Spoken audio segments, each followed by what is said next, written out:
You're listening to Confessions of a Counselor podcast. Here we will talk all things mental wellness. Hi everyone, and welcome back to Confessions of a Counselor. I'm your host, Janice, and today I thought we would talk about shame and guilt. So how do these influence us? How does shame and guilt impact how we're showing up, impact how we're interacting with ourselves and with others, and how can we kind of break down some of that shame and guilt that we're experiencing?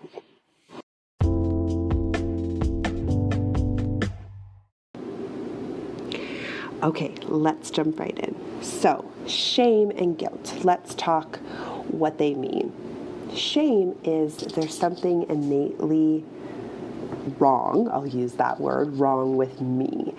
And guilt is there's something wrong, again in quotes, with something I did. So, with me versus what I did.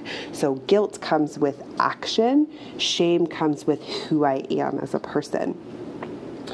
So oftentimes they're interlinked, oftentimes they're interconnected, and they're influencing each other, but they can happen separately as well. They don't have to come together, but oftentimes we want to talk about them in combination with one another. So shame and guilt really show up a lot when we start to process who I am and how I'm being and how I am in relationship with others. And it really influences that story that we tell ourselves. So we've talked about the story that we tell ourselves before, and how when I'm in my story, sometimes I'm not living in reality. And so when shame and guilt come into the story that we're telling ourselves, this is often where that story starts to break down and we stop living in the reality that's happening, and we start to live in the reality that is influenced and told by shame and guilt. So if I'm living in the shame and guilt story, then either there's something wrong with me or there's something wrong with the thing that I'm doing.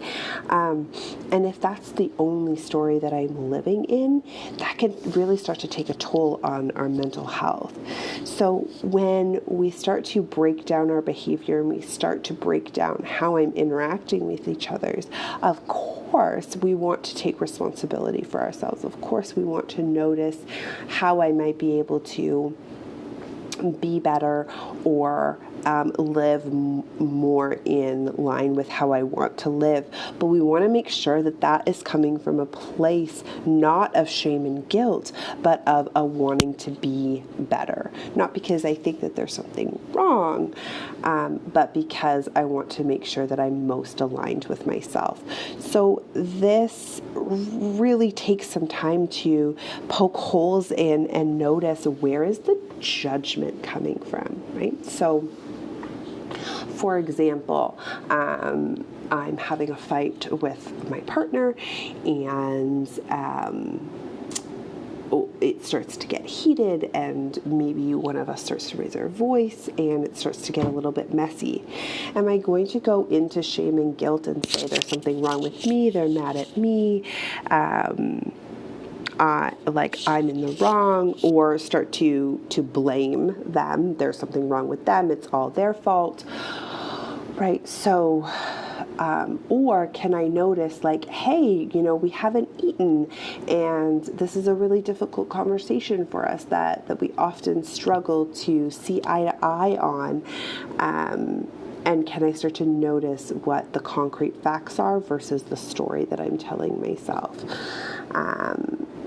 And this is where we want to start to do that work. We want to start to notice, am I shaming myself? Am I placing guilt on myself that is influencing the way that I can objectively see the world around me?